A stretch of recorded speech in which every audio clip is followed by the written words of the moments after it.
We have Neel Kamal here today. So excited, Neel, for you to be on our podcast. Neel is a serial entrepreneur, founder of BoostUp, which is one of my favorite revenue intelligence platforms and is so good at understanding the go-to-market landscape.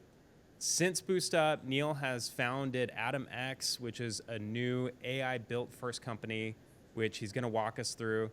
Neel, you and I have been working together for a long time. I think we have been in the trenches of go-to-market and have really felt the pain of what a lot of these companies are trying to do as they're building. So just really excited to dive in. I think a great way to kick this off, you built BoostUp, such an impressive platform. And I think that created a lot of the inspiration that you have for AdamX. Would love to just hear the story, hear the pain that you felt, and what gave you the inspiration to start this new venture. Yeah, great question. And first of all, thank you for having me, Anthony, and thank you for the shared journey we have had. The first time we met, we what we were doing 8 years ago and what both you and I are doing now obviously is greatly transformed. We live in the era of intelligence, and the intelligence layer is not like just a new technology. It's such a big paradigm shift. I don't think it's even like internet. It's like fire or discovery of fire that we are still figuring out what to do with it. We just have the fire. Somebody still have to invent the pan using which we can cook something on fire and things like that. So it is an exciting time that we are in the world, exciting time to be here in the middle of technology innovation, and it's really exciting to be here on your show.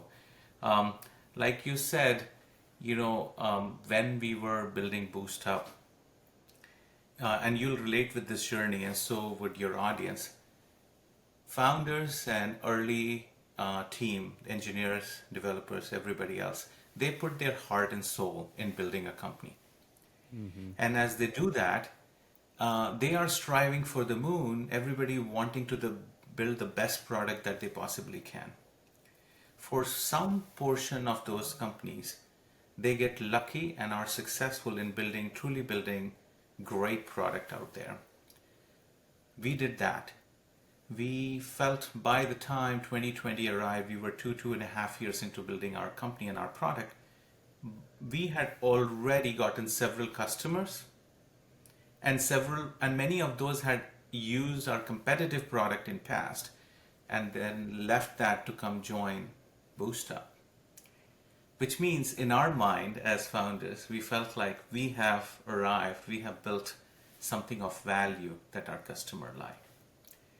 I would go talk to these customers, would try to understand what they are liking about BoostUp, and would try to then present it to our future customers, buyers, prospects. But one thing always haunted me, which was why 100% of these prospects are not buying into BoostUp? Why do we have a rate called conversion rate? Why only certain percentage, whether it is 5, 10, 15, or 50? What about the others? Why are they not seeing what I am seeing or what many others have seen? At the time, I always used to approach it from inside. What I know, I will tell you, and therefore you must know what I know. And therefore you must conclude that I am the best product. And therefore you should buy our product. Why would you go buy anything else? The world is not that simple. And the portion here is that the buyer have their own set of lenses. 2020 was also interesting in the world because of COVID.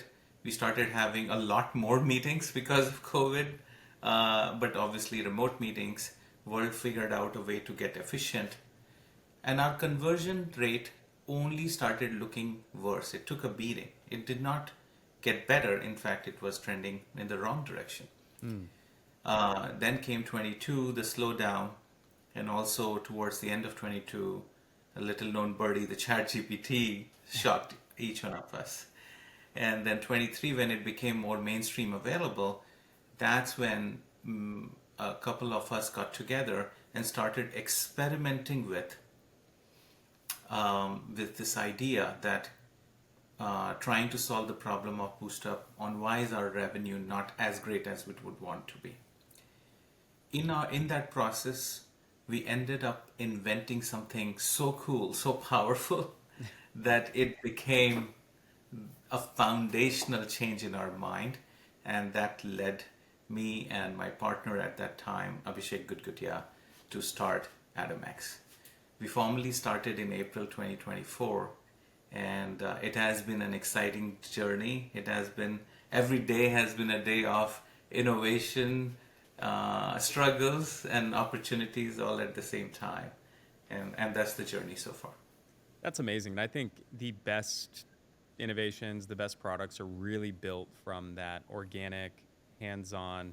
I've had this issue myself experience, and especially knowing, hey, this is something that you use to help build BoostUp, that this is so powerful that you've already used your own company as a case study. To be able to bring this to the market is really, really impressive. Thank you.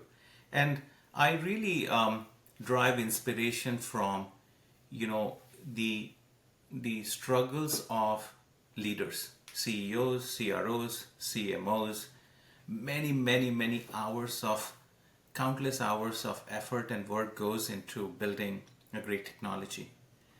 But what is hard is, how is your buyer seeing you? And they always see the way they see you. You might have built the world's best stuff in there, and if they are not able to see it, then they are not able to see it. And especially in B2B companies, the discovery process is not as simple.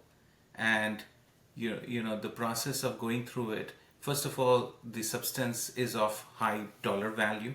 Secondly, it is not one person but a committee of people who are in the buying group. Right. Third, you might be serving more than one type of audience: enterprise, mid-market, consumer, and different kind. And in their journey, you might not have just one product, but more than one product. And so how do you reconcile all of that into a journey that you could control, where you are absolutely sure that you will be graded number one? In fact, if you let me, I'll share what the buyer journey looks like from the at the current time. Yeah, would love to see it. I think that'll be a good framework to set the stage and tone for how AdamX is helping to accelerate that and provide visibility. So I think taking a look at that framework would be great. Let's look at this, right? Everybody wants to understand and create the best experience for their buyer. That's why we have the entire go-to-marketing team, starting from top of the funnel all the way. But try to think from a buyer perspective. What is buyer doing? So this is a typical journey. Buyer is starting with curiosity or pain. They go through various searches, social media, publications, videos, webinar, forums, research, checking the ratings, asking peers. Eventually, they either by the vendor reaching out to them, or they deciding that they are ready for demo. Then they go into demo, use case discussion, detailed demo, due diligence, ROI, business case evaluation, and so on and so forth. This is the journey that the traditional software, but even hardware companies would go through, and their buyer would go through. The interesting thing about this journey is that the buyer is forming impression about you from get-go, right? They are grading you from very first search. Where were you in the search? Were you in the top 10 or not in the top 10? What happened in the forums? What happened in the social media? Everything is adding to an impression. Then somewhere around 60-70% mark, depending upon the company, the buyer, your buyer, will build a shortlist. Well, one of the reasons they build a shortlist is because they can't possibly work with everybody in the world. Other is that they already have gotten more than enough evidence that these 3 or 4 vendors will be able to satisfy their need, right? Right. So this is a shortlist, and what's so powerful about this shortlist, shown through empirical data, is that the number one vendor wins 84% of the time.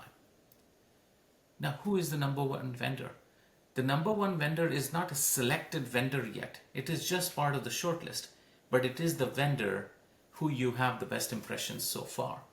And you are still at 60-70% of the journey, which means the game is over even before your full-on sales team had a chance, right? So, when I saw this data for the first time, my mind went into two things. First, I did remember some of the deals where I was part of the 16% and I won them, and I was very proud of those deals because it take a heroism. Yeah, but Yeah. those were brutal wins. Those weren't wins where you just like had an easy path across the finish line. You probably had to go through so many objections. Somebody on the buyer committee was already convinced that they should be using a different vendor. And like those are the most brutal wins, probably a longer sales cycle too. Even if you do win, the amount of effort's probably 10x that you'd put into something where you were shortlisted as vendor A. Precisely. And we all remember, the CAC calculation and so on and so forth. The more times we are in B and C and D, the CAC goes high because you're losing more than winning, and therefore your cost will be high. Because from a buyer perspective, they are going to engage with all of these four vendors all the way till the end. So all the resources, the time spent, there will be four companies which will be forecasting this deal, and only one would win, and winner takes it all, obviously, in any purchase. So that's a very interesting data, which means as executives, founders, or leaders in the company, we would want to be number one in the journey, obviously. But the problem is becoming number one is complex. And I'm dividing this complexity in two parts, the marketing complexity and the sales complexity. The marketing side complexity is that the buyer is anonymous. You don't know what they want, what is their current situation, what are they coming from, what are they shooting for, how much does it hurt, what have they looked at, where they looked at the information. None of that is visible. You don't even know when they start their journey. You don't know the timeline. You as a vendor start seeing that much later, when the first time they'll download something and they're willing to share the real email or real phone number on your website, right? And they are spending probably 15% of their time on your website and another 15% on competitor and everybody else, first party, third party, everything else. So in marketing side, the problem is the buyer is anonymous and you do not know them that very well on what do they want. On the sales side, the challenge is buyer is coming in highly informed. By the time they meet you, they have gone through an understanding of problem space because that's what they lived.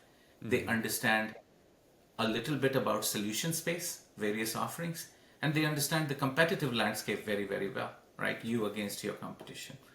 So they're coming in because they still want to talk to you. They want to give you a chance to tell the best version of yourself. But the sales rep, they will have to be so good in that first, second meeting that they will have to form an impression of one-up over your buyer, where you are not just qualifying them, but you are also impressing them with what you got and the relationship building and everything else that the salesmanship is.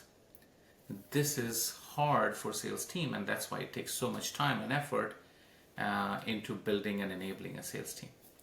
So both of these challenges are related to we don't know our buyer very well. And this is not about identifying a buyer. It's about thinking how the buyer thinks.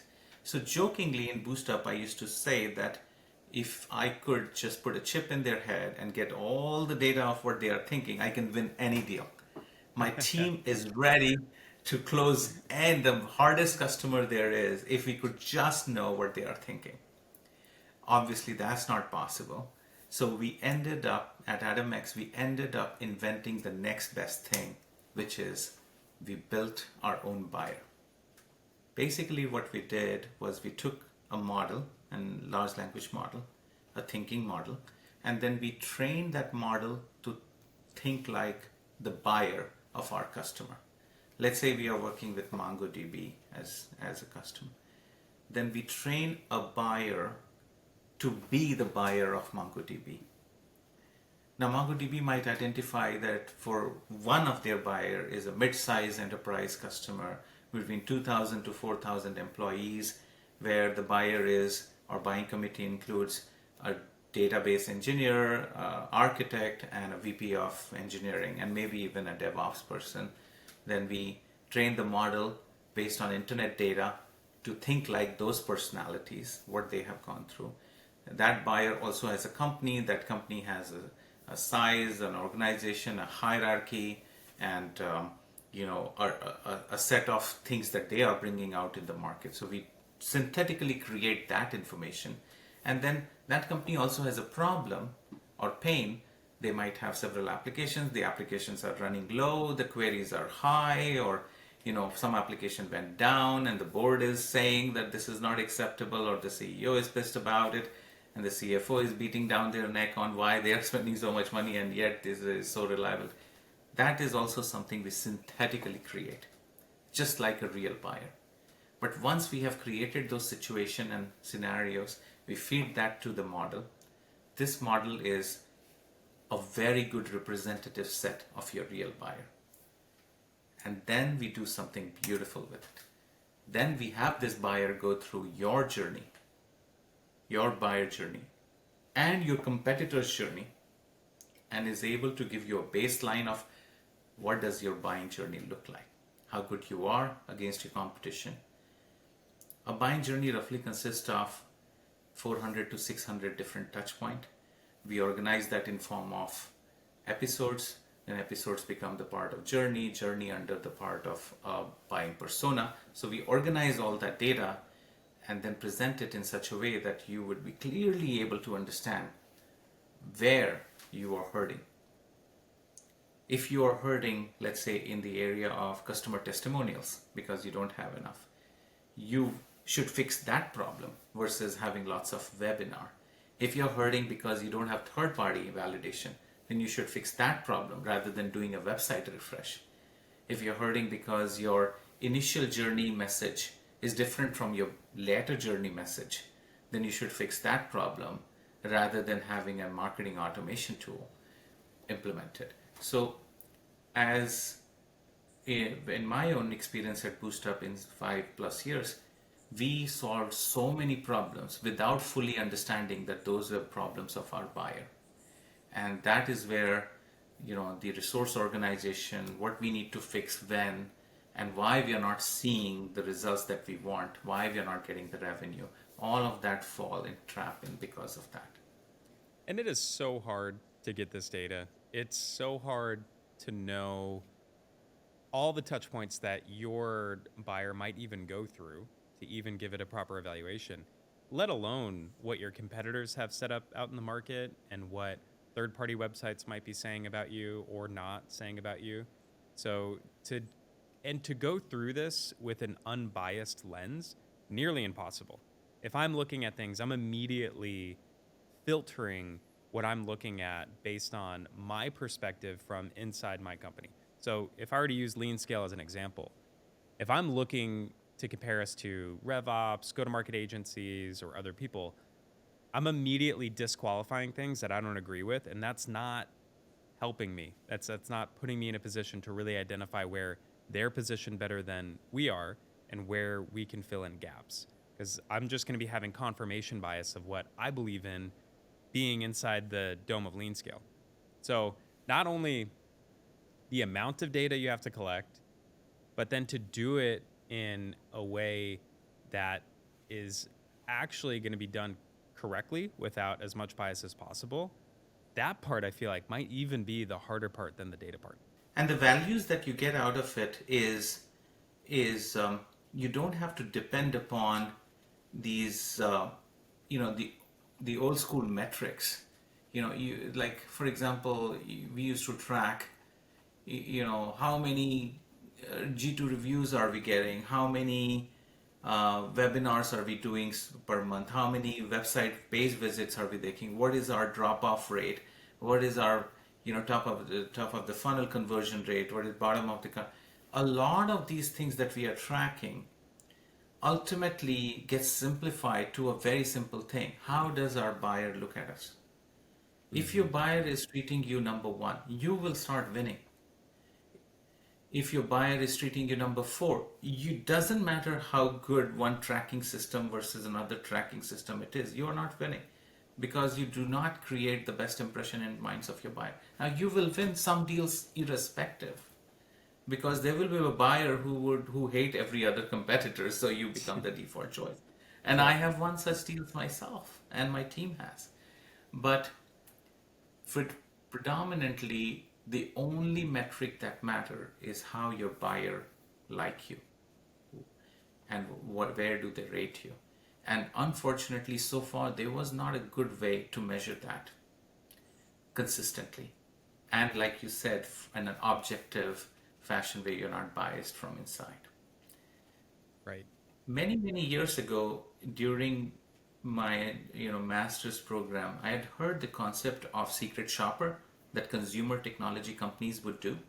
Mm-hmm. But you can't deploy that to B2B world because for two problems. One, secret shopper, the buyer is a consumer. Like if you're buying, water bottle, you don't need to be an expert in water bottle. But if you're buying a relational database or NoSQL database, there is a lot more that you need to know.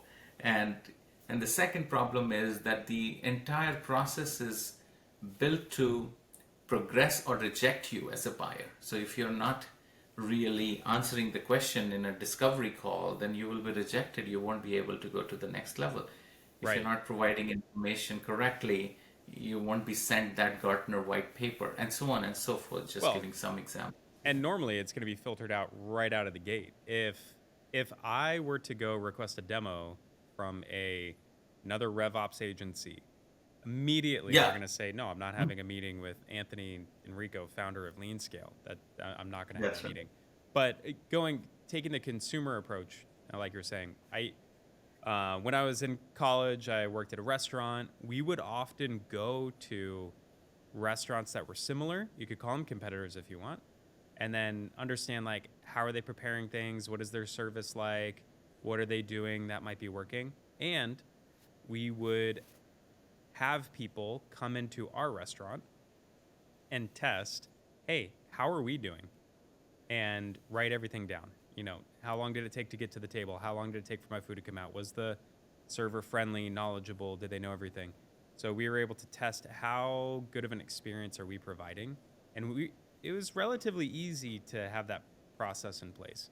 But you're right. In B2B, all of this information and data is gated and really, really difficult to get and really difficult to test yourself, let alone try to see what competitors are doing. Precisely. And the definition of what good looks like, what are they doing right, what is they not doing right, is a biased internal perspective is not going to help it. And in past, I personally have tried asking some of my friends to go through the buyer journey of our competitor. But Mm-hmm. the problem is that they don't remember the details. Like if the feedback you're receiving from a friend who is going to see your competitor's site or demo saying that, I didn't like your website, that doesn't help you because what are you going to do about that feedback? How do you change that? Versus if you said, I went to your website and I looked at the pricing page, and when I looked at the competitor pricing page, they had at least given information, even though they did not share the pricing, they had at least given the pricing, explained their pricing methodology, but your site didn't even have pricing page. That's a valid details that you can incorporate and make change with. But when you ask our friends to do this for us, we get very high level. It's like, okay, when you went to a sales call, what do you like, didn't like? Oh, well, the rep was warm and fuzzy, but I didn't get impressed. How do you solve that? What do you do with it? The other attempt that I have personally tried at BoostUp was we paid an agency uh, solid amount of money to do exit interviews with our buyer. Mm-hmm. Some of them were our customers and others who actually chose our competitor. And and the exit interview data, while it was very lucrative to get that data, we were not able to act on that data because of the same problem, because it is very high level readout of what is good, not good. But the advantage with synthetic buyer is it is telling you precisely where it went, precisely what it heard on a call, precisely why it get confused and why it didn't like something, and precisely what they saw somewhere else in your competitor space and they liked it. So that level of details allows somebody within your team to actually do something about it and fix it and improve it, and then rerun the top journey and see if you have improved. Well, I would love to see. I agree with the problem statement. I know how valuable the data is. Um, and I think if you tested yourself and had competitive intelligence, you could do so much with it. I'd love to see how you've done this with AdamX. Take a look at the Yeah, product behind the scenes in the platform and see exactly how you can tee up this intelligence for somebody. absolutely. And before I do that, let me tell you about the other side, which is top rep, which we forgot to talk about because top journey is so exciting. So Yeah. even after you build the journey, a part of the journey is also the engagement with the sales team. So if you have built the perfect journey, but your sales team comes in and they just qualify the prospect, didn't do anything to actually create a good impression, you're back to the same problem. So you got to solve both sides, the marketing side, our product and marketing side, as well as the sales side. So on sales side, what we do is, these days, most of the sales calls are being recorded anyway. We feed those calls to the synthetic buyer and we say, listen to these calls. The synthetic buyer is already aware of the journey, already have a brain and training of your ideal customer. And so now we ask them to go through the calls and say, based on what you heard, analyze the rep and tell me what are they doing well and what are they not doing well. In modern times, while we are recording the calls, nobody listens to these calls. Mm-hmm. It becomes overwhelming, in fact, inhumane to ask somebody to listen to the call. And even if you could listen to a rep's call, how do you listen to the entire company's call? Those will be in hundreds, if not thousands, if you look at a cohort of them. And even if you Now, could, how could you pull out the right information that's necessary to that's judge right, whether it's good or not? correct. A classic example is when a sales manager listens to a call, says, hey, you forgot to book the next meeting, or Mm-hmm. you forgot to ask medic questions because our process is for you to do medic. That's a very sales manager's point of view, and there is merit in that. But guess what? Your buyer doesn't care about you booking the next meeting, and they don't like you more than your competitor because you booked the next meeting or you asked the medic questions or not. No Right. buyers care about that. So you're not scoring any points with the buyer. You're not creating the perfect impression by following the internal playbook, although that is necessary. But if the buyer asked you a question about pricing and you danced around that question rather than answering that, then they get irritated because they just had another call with a competitor where they were willing to share that information. So now they're thinking there must be something fuzzy about it, or these guys are not ready to sell into us, and that's why you're not willing to share. If you give an over lofty explanation to a call, and I'll show you some examples. These type of problems are happening in our sales call all day. We all know it as a leader, but we don't have an opportunity to go listen to each one of these calls. It's inhumane, it's impossible, and therefore we are just living with the problem. So what are our alternative? We basically say, well, the ramp time for a rep to be great will be 2 years. So till the time we just have to suck it in, which is what I did at BoostUp, and that leads to all kinds of problems. And the idea of top rep is so that you can immediately understand what you're doing well and not doing well. And related to that, and the final thing that we offer is what we call role play, where by this time, your synthetic buyer would have become the most intelligent buyer that you could ever find. It has gone through your journey, it has listened to all variations of your sales call, and if you can get to practice with the toughest customer that you can have, imagine how good can you become through that. It's like if you can play tennis against the world's best player, Mm-hmm. That's our world's best push. That's the training you're gonna get. And so we offer top journey to help your journey, top rep to help your rep, and role play to ramp them up and actually get them to the best level.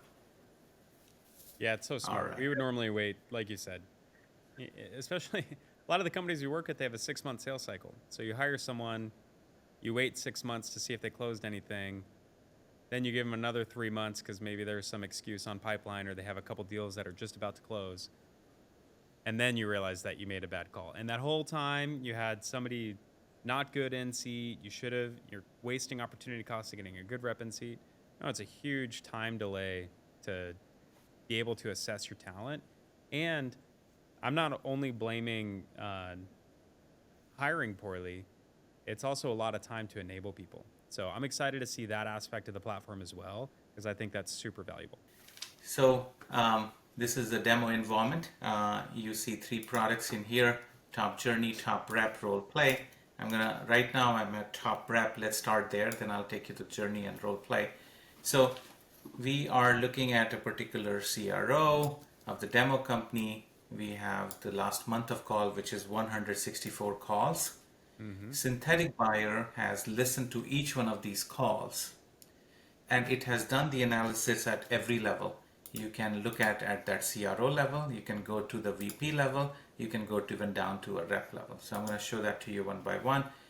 At a CRO level, it is saying that there is excellence in AI capability differentiation. That's great, your team is doing that very well.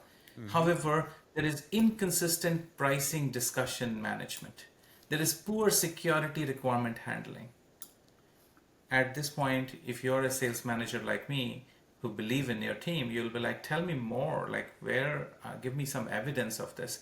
So you click on any one of these things and you get to see clips, not calls or not 157 hours of call, but a 53-second clip or the next one, which would be a 50-second clip or the next one. When here you can listen to the clip or you can see a summary of what happened and what does the synthetic buyer's recommendation is for you to do in this situation. For example, the salesperson appears uncertain about the status of security documentation and compliance requirement, expressing concerns about reminder without clear resolution, right? You can go to the next one. Deferred important security question to future discussion rather than addressing them right away. Should have provided key security certification, encryption standard, and so on and so forth. So at this level, if this is doing a pattern recognition, it's not about that there was this one time that your team did not handle the security question. Right. There is many evidence and almost a pattern in last month, and that's why it is flagging this up, so that as a leader you can create a program and then say, guys, we need to get better at handling security requirements, and I'm creating a program, and we will make this quarter about becoming really good with requirement. Or it could be about becoming really good with discovery.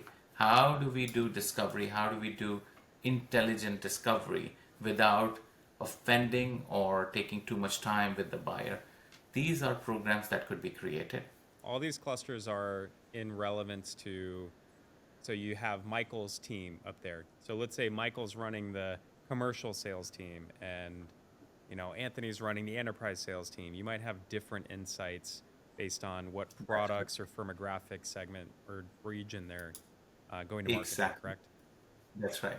If you go to, for example, another person's team, you will see different analysis for that team. And in this case, this team had 56 call. They actually show excellence in implementation transparency, strong product evolution and technical storytelling, but consistent weakness in meeting closure, taking too much time, run out of time, is not able to close the meeting on time, so on and so forth. Very different type of problem, which is a pattern in this. And that's helpful for this manager to then focus on in his call with his team, right? Nice. So smart. You're also seeing something that is really important. See, more and more selling is about doing this calls very well, right? The call skills are directly proportional to salesmanship, and And so you are getting the synthetic buyer rate your team based on their call performance last month, right? So if Andrea is doing really well in the call, you can click on Andrea and say, what is she doing so right? And you can go into her. Now we are looking at analysis of 10 calls of Andrea. You can go into a specific call itself. You can say, okay, she did really well on this green cross deal. What happened? And then you can click and see directly the red clips. The speaker introduces two account executives without clearly defining their roles on the transition timeline, properly creating confusion about her own relationship. Things like Andrea provides scattered handoff to Mitch, diminishing both their credibility by appearing unprepared and unfocused. And you can listen to these calls and then accordingly train her. This way, you don't have to burden to listen to a full-on 50, 60, 80 minutes call, each one of these calls, and yet you are able to directly help Andrea. And that makes the job for the manager easier too, because that's some ruthless feedback that she got, unfortunately. But sometimes that feedback is a little tough, even if you did see it. It's pretty easy to lean on the crutch, like, well, this is what it said. Do you agree with it or not? So I think that's given the manager some tools for sure to have those tough conversations with their team. Absolutely, precisely. It does another very powerful thing. These days, buried inside these calls is also what our customer love about our technology, right? Mm-hmm. And they are saying that with expression during these calls. And we are hungry to know that. Why are we hungry? What can I do with it? We can use that as a feedback for our product. We can use that for internal awareness.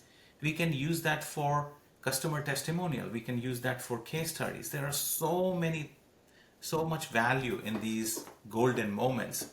So we actually call it golden moments, and we capture all of that for you. So you can click on it, and directly buyer shows strong excitement about automatic data extraction capability, especially comparing it to previous manual processes. Right. Buyer explicitly state they are sold on the solution and ready to move forward. These are golden words. Buyer express strong enthusiasm about AI contract review, particularly in customization capabilities. On and on, buried inside these hundreds of 164 call, are these golden moments. In fact, we were so excited about this feature that we ran it on AdamX, and I'll show you what it created. Just within last 1 year of having spoken to our customers, prospects, we were able to capture hundreds of such golden moments, and we put them on our website in form of testimonial. So if you go to testimonial on our website, you see these golden moments being said by people, which took us all of half a day to put this together, because the synthetic buyer is automatically capturing it. It is deduping it. It is telling what is powerful. For example, buried inside these calls are also a comment where a buyer would say, "Thank you so much for waiting. I am sorry that I was 5 minutes late." That's not a testimonial that you should Right. put on your website. Right. They also are saying that, "I love your background, the Zoom background that you have. I love the picture of your family," or things like that. That's not a testimonial that you should put on your website. But if they said, "I really like this feature. In fact, this beats your competition hands down," that's a testimonial, right? So the only way you can know that if you are a buyer yourself, which is what we have invented for you, synthetic buyer. So on and on and on. This is what these buyers have said about AdamX, and we did that by training a buyer for AdamX, and they are listening to the call and they're mining this and presenting this. Nice. In BoostUp, this would have taken me hundreds of hours of work, and then too, I won't be this good at it, because I'll have to go talk to my customer success leader, who would then identify a few customers who are very happy. I'll then go talk to them, then schedule a meeting, and then there is it is an infinite long process of Assuming getting you to could this even get to that point, and then you're still going to miss things, even if you put in 10 out of 10 effort. you're going to miss those items. You're not even going to have a chance to get there. Correct, because your consumer is not one person. It might be 15 people in that organization, and you will never be talking to all 15, despite your best effort, right? So Mm-hmm. this is very powerful golden moment. So far we have talked about the observation, which is going to help the managers and the reps. We've talked about ranking, which helps enablement. We've talked about golden moments, which helps product marketing and marketing in general. We talked and product feedback. Now, let's say that you are one of these reps and you're facing a particular problem. And you're a new rep. You don't have to wait to be beaten down by your CRO or your VP of sales. You can, in your comfort of your own time, you can go to role play and you can say, all right, I want to practice, and there will be a ready-made scenario based on your problems as a rep. So you're not generically practicing things. Let's Yeah. say that you are struggling with meeting closing, then that would be a scenario here. Let's say you are struggling with discovery questions, that is a scenario here. You go here and you're able to talk to, and then if I say join call, and I don't know if audio over audio will record, but we can give it a try. Yeah, let's If give I it a say shot. join call, we would have a synthetic buyer join this conversation. Hey Maya, can you hear us? Yes, I can hear you. How Oh, are you? that's great. Maya, thanks for being here. I see you had requested a demo by going on our website.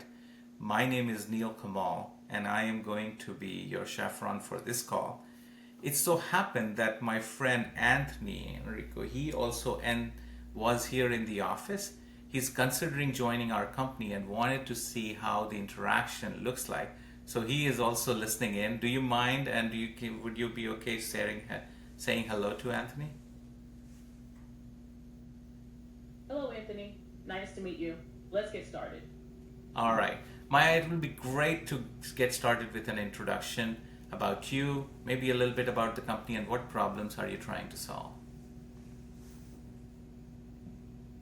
Sure, I've been with Horizon Biosystems for 3 years, starting as Director of Legal Operations and now serving as VP.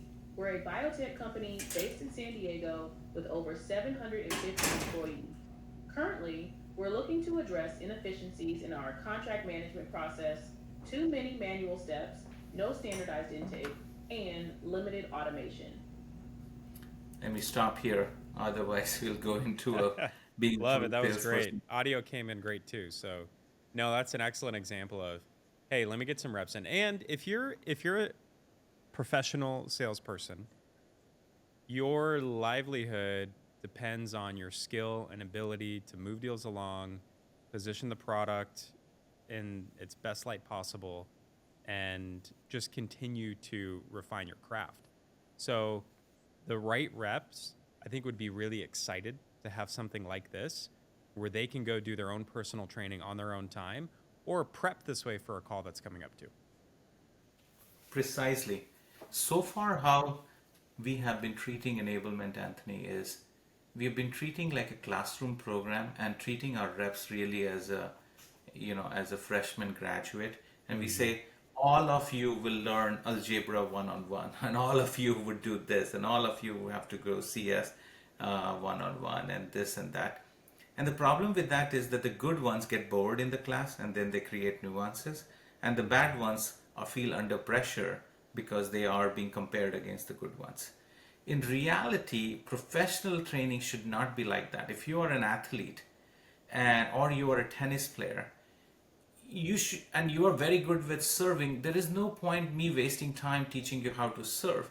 In fact, if you're poor with backhand, that's what I should be spending time practicing with you with. Right.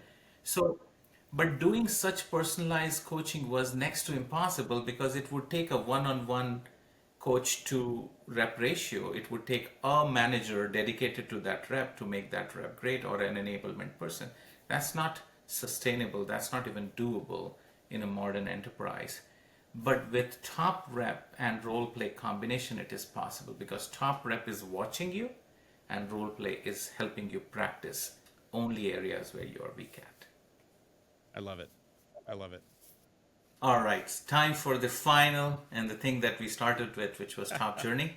I think you're saving the best for last, so I'm pretty excited. All right, okay. I think Top Journey has the maximum impact in revenue transformation and revenue acceleration of a company. What you are looking at here is treat them as demo companies. These are just names that you may or may not know of. What you are seeing is a persona. This is a buyer, and you are seeing the time frame that is the run, which means for this buyer, which is a full details of a buyer and the training that has gone into a director of legal operation in the time frame of November 2024. When that buyer looked at these 5 companies, it concluded that the buyer journey score of this company is 785 and the company number 2 is 1195, and so on and so forth. And visually speaking, that journey is divided in form of these circles. We call it episodes. Like, for example, Google search is an episode, ask the community is an episode, explore vendor website is an episode, customer testimonial is an episode. And you go all the way to the top, you can see how these impressions eventually make this particular, the purple guy as the winner, and then where everybody else is ranking in this order. And they go up and down and eventually form an impression. And let me make sure I understand the data points here. So conduct pre-demo assessment to sales meeting. That purple line between those 2 steps seems to have a decent inflection point. So you're making a more positive impression and gaining more points during that time. Versus that pink line at the top, they're only going up a little bit to that one. So you're starting to close the gap, but they've already made so much headway earlier in the buyer journey process that they're just so much further ahead to where it's getting tougher and tougher to close that gap. Excellent point.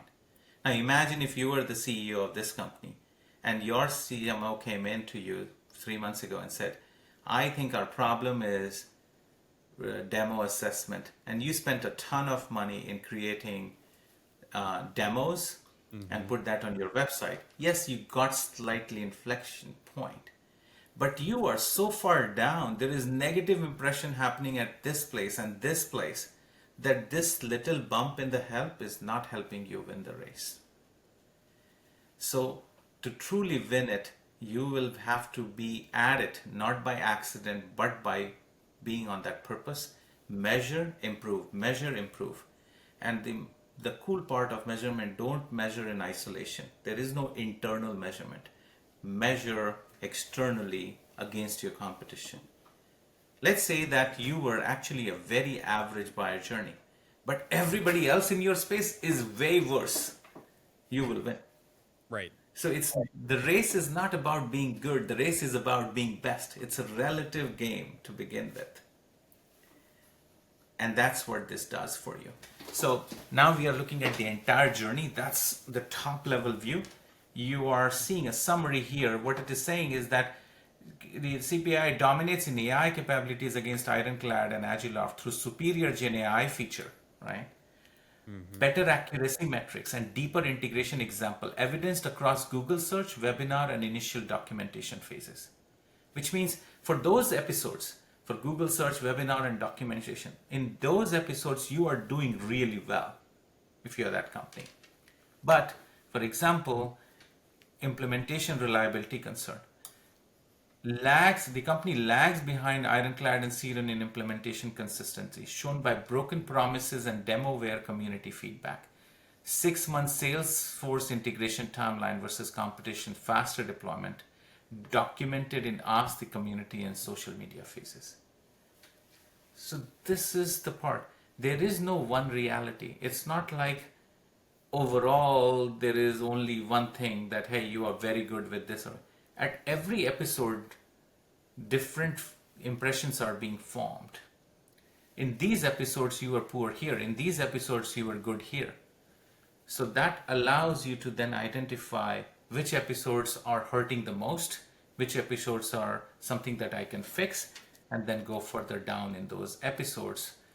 Now, before you go to the episode, we also have this table view visualization, which allows you to look everything at a glance. For example, at forum level, just directly go into, oh, why am I minus 60? What happened here? You click here, you directly can go to that place. You can say, oh my God, there must be a feedback here, which is saying negative things about us. Oh my God, we got to fix it. But let's look at what the competition looks like, and this is what their side looks like. This is what this other company's side looks like, and so on and so forth. You can then go to the next. You can go to the next, and you can keep on going on and on at different stages, on, and understand left versus right, me versus my competition.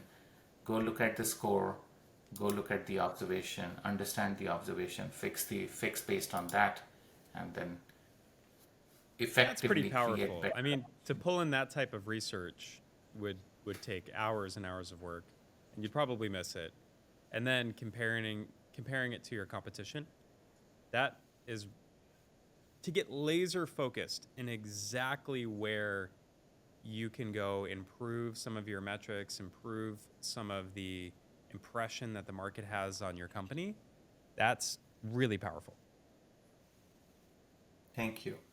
And what another thing that I try to do this using ChatGPT. I'll take a PDF of the website, my website, my competitor website, give it to ChatGPT.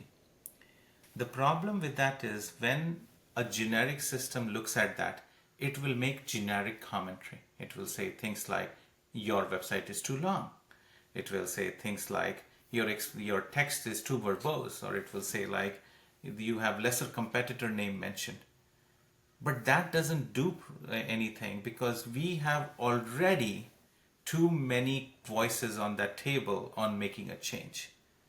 The issue is not that we don't want to change. The issue is we don't know what to change. Too many times I have been on the executive committee in that table deciding on we should do this versus that. We should change this versus that. Analysis paralysis, one person's view versus another person's view. The biggest dog in the room wins. The biggest job title eventually takes over. Right. None of that is the right way. The only right voice is the customer's voice. And there is nobody who represents that voice but your customer. And that's why having your own synthetic buyer is such powerful and such enabling thing. Neel, I'm super impressed. I think any company could benefit from mapping out their journey. And like you said, it's not about being good, it's about being best and knowing how you stack up against competitors and making sure that you're making the right investments. Everybody has limited resources, especially now. People are running leaner than ever, and making sure you're being hyper productive with the resources that you're deploying and making sure they're going to make an impact. Are they going to put you in a better light against another buyer and give you that opportunity to be in the top 4, put you in that top 1 list? So by the time a salesperson ever gets on a call, you know, the wheels are already greased for them to close that and move it along. Thank you. That's our story. That's what we did. Thank you so much for giving me a chance to be here and present that with you and to your audience. Absolutely, Neel. I'm always impressed with everything you're working on. You're always a few steps ahead of the curve of what's happening in technology, AI, go-to-market. And I am so excited because I know this is just the beginning of AdamX. And I can already tell there's so many new applications that you could deploy and new ways to use the platform and technology. So I'm a big fan of what you're doing, what you've built. I'm really excited for our team, our customers, and our audience to take a look at what you're doing. And I just can't wait to see what you add to AdamX, what you build next, and when you do, would love to have you back. That's fantastic, Anthony. In final parting, I would say this, the world is watching the B2B executives out there. They're your investors, your board members, your leaders. They all want you to bring AI and transform your organization. They're expecting overnight 10x better performance, lesser resources, more results. And everybody has seen the ChatGPT or Claude picture or the movie, and they are imagining many, many things possible.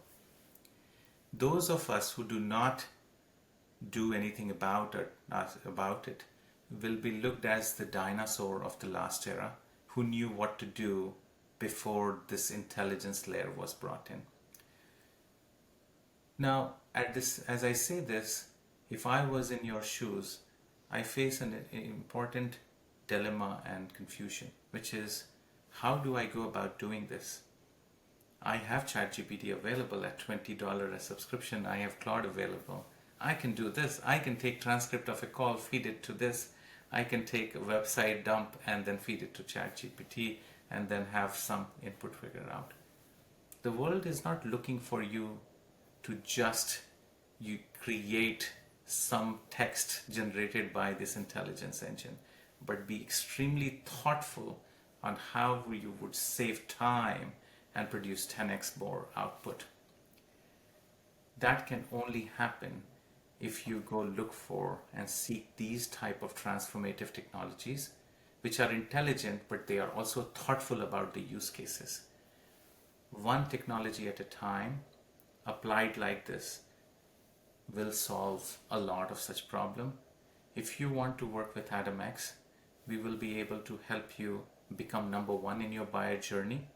We will be able to help you solve your rep population problem, and we will do it in a way that you don't have to listen into thousands of call recording or don't have to go into 400 different touch points and try to gather all of this on yourself.